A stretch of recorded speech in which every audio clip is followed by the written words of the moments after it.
A continuación, una hipótesis de poder. Puede que te hayas perdido la caída del Imperio Romano en mayo de 1453, pero no te preocupes, porque como van las cosas, es muy posible que tus ojos sean testigos de la caída de otro imperio sin que ninguno de los héroes que ellos han creado salga en su defensa ante un villano, al menos para sus intereses, llamado China, el gigante asiático para el cual Estados Unidos aún no encuentra kriptonita.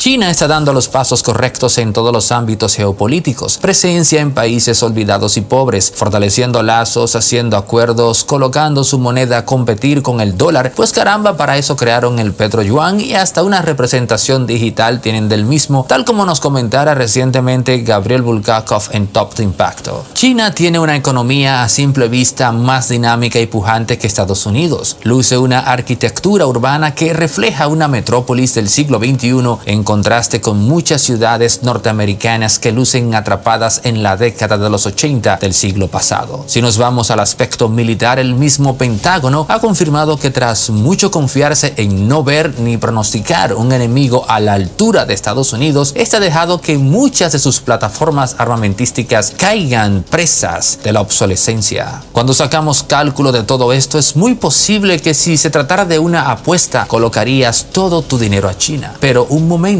no vayas tan rápido, pues debes preguntarte por qué China aún no termina de hacerse amo del mundo, y justo ahora nos proponemos responder a esa pregunta dando respuesta a otra. ¿Qué es lo único que le hace falta a China para proclamarse como señor y dueño del mundo? Se podría decir que oficialmente Estados Unidos se coronó como imperio global tras el final de la Segunda Guerra Mundial en el año 1945. Si la palabra baby boomers te suena conocida, esto se debe a la generación de la posguerra que vivió la época dorada no solo del capitalismo, sino también de una cultura pop norteamericana que de manera precoz se adueñó de las pantallas de TV y las ondas de radio, con sus íconos como Marilyn Monroe y Elvis Presley a la cabeza. Los 30 años gloriosos le decían en Francia a esos 3 decenios de esplendor que corrían al son de los consejos de John Maynard Keynes. Estados Unidos había conquistado el mundo sobre la base del desahucio de Europa, el viejo continente, y el de sangre de Inglaterra, que se encontraba en un proceso de desmonte de su imperio. A los británicos no les quedó más remedio que revivir la nostalgia de tiempos imperiales a través de las cinemáticas aventuras de James Bond.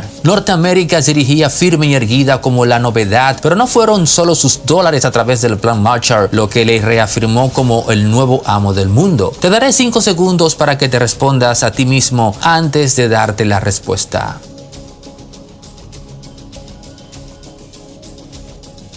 Aún no caes, fue su cultura. El American Way of Life fue un chip mental que tenía como meta unir a una sociedad, pero también servirle al resto del mundo como un paradigma digno de imitar. Y este resto del mundo cayó seducido ante el aspecto y el discurso de los nuevos ídolos de la humanidad. La gran mayoría de estos tenían en común ser exitosos en la tierra del tío Sam.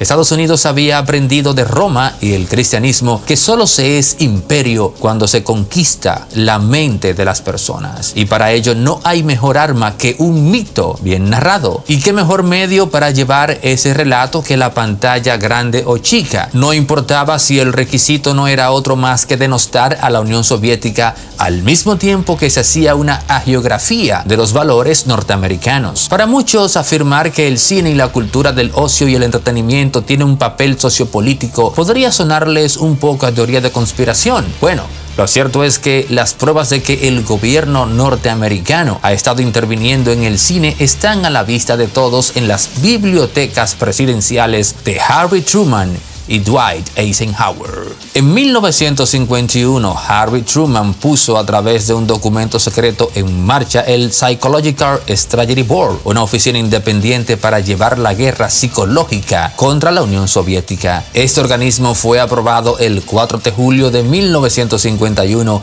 para autorizar y proporcionar una efectiva planificación, coordinación y dirección en el marco de las políticas nacionales aprobadas de operaciones psicológicas. La misma era integrada por los subsecretarios de Estado y de Defensa y uno que nunca se queda, el director de la CIA. Sin embargo, la oficina fue sustituida en 1953 por otra, pero que no te engañe ese truco de cámara, porque las funciones seguirían siendo las mismas. Si aún eres escéptico, entonces pregúntate cuál es el interés del Pentágono en asesorar a Hollywood en sus guiones a cambio de conocimiento militar para sus películas. ¿Te has percatado de que los anuncios para incentivar a jóvenes latinos a enrolarse en la Fuerza Aérea o la Marina norteamericana tienen una estética y tratamiento visual de una película hollywoodense? ¿Crees acaso que es mera coincidencia esto? Estados Unidos se percató de la importancia de la cultura y el dominio de la misma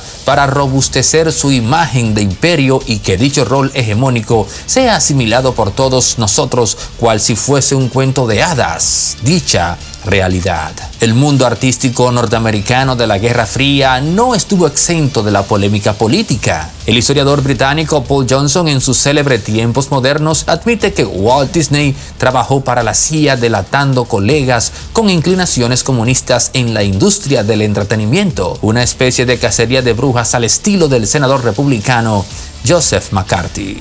Henry Kissinger una vez dijo: si controlas el petróleo, controla las naciones. Si controlas los alimentos, controlas los pueblos. A eso yo agregaría: si controlas la cultura de un país, tienes el dominio de sus creencias. En el año 2017, Tom Secker y Matthew Alford no eran actores ni comediantes o nada parecido. Eran simplemente investigadores que tuvieron sus 15 minutos de fama tras publicar un polémico informe de documentos militares y de inteligencia estadounidense obtenida bajo la Ley de Libertad de Información. En el mismo se veía un trazo tangible de control del gobierno de los Estados Unidos en Hollywood.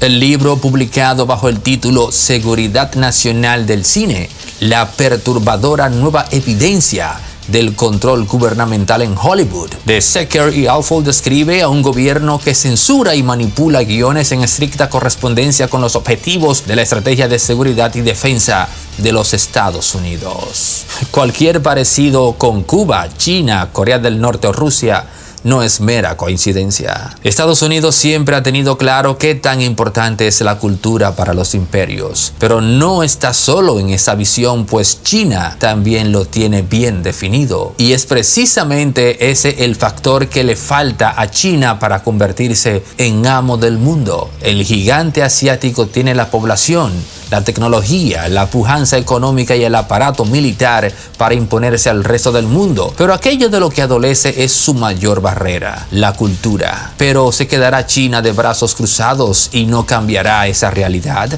Espera un segundo que guardamos lo mejor para el final. China sabe que no basta con el petroyuan y otras escaramuzas globales para convertirse en amo del mundo, pues aún logrando sacar a Estados Unidos de su sitial, tendría el reto de conquistar internamente a cada país, y eso es un proceso tan complejo que si se fuese a llevar a cabo a través de las armas en cada nación del mundo, a China ser imperio le sería una condición nada rentable. Y es tras esa conclusión que llegamos a otra gran ironía de la historia. China no solo replicaría planos de diseños de sofisticados artefactos creados inicialmente en el mundo occidental, copiaría también de Estados Unidos la noción del dominio cultural y pondría su plan en marcha copiando también el modelo económico capitalista. ¿Qué tan importante es la cultura en la consolidación de los imperios? Es algo que nos lo muestra la misma historia. Pues bien, parafraseando a Roberto Baños, podríamos decir sin temor a errar que la construcción del mundo actual se deriva principalmente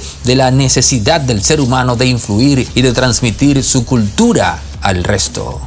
Al dominio cultural en el ámbito geopolítico se le dice el poder blando, y para ello China lleva ya varios años invirtiendo en la meca del cine mainstream norteamericano, Hollywood. En el 2012, Wang Jianlin, dueño del grupo Dalian Wanda, compró la cadena de cines norteamericana AMC Entertainment por $2.600 millones.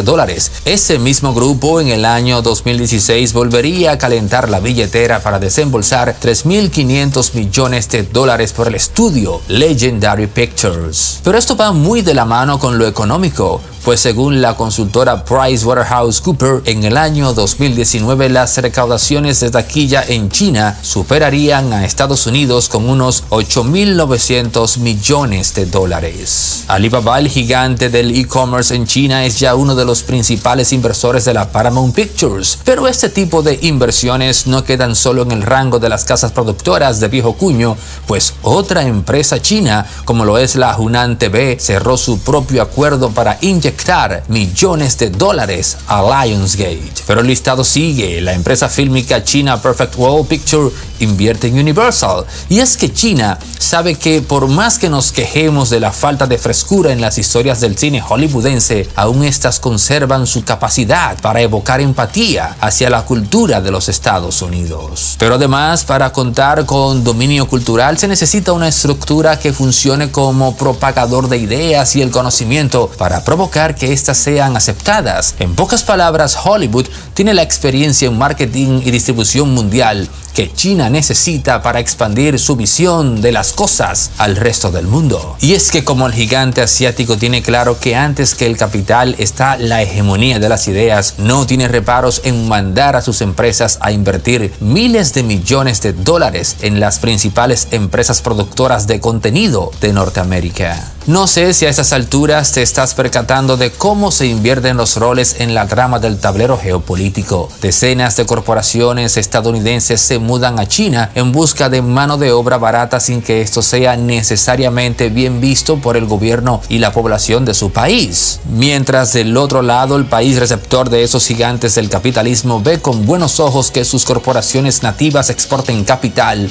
para comprometer a las grandes marcas del mundo del ocio y el entretenimiento. ¿Aún ustedes creen que China permite y estimula esto por un asunto de meras ganancias económicas? Entonces te digo, los billetes van y vienen.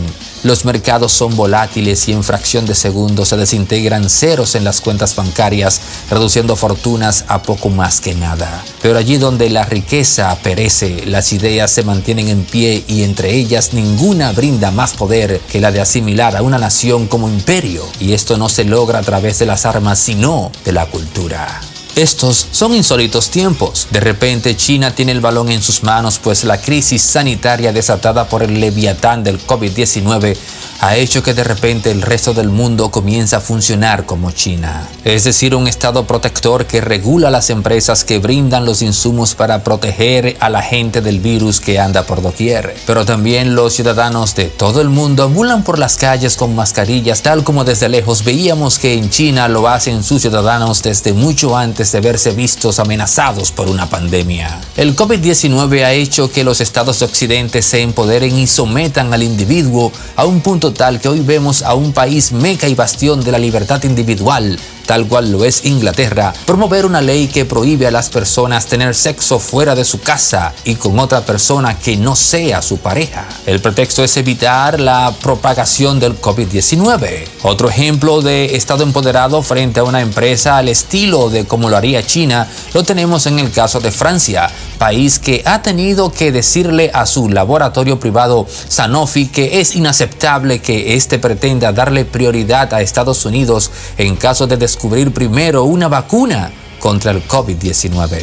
En un abrir y cerrar de ojos, las consecuencias de la crisis dejada por la pandemia ha hecho que nuestros países comiencen a ser como China, un gigante que ha dado ciertas riendas a sus empresas, pero siempre recordándoles que el Estado es el máximo organismo o manifestación de poder en el seno de cualquier sociedad.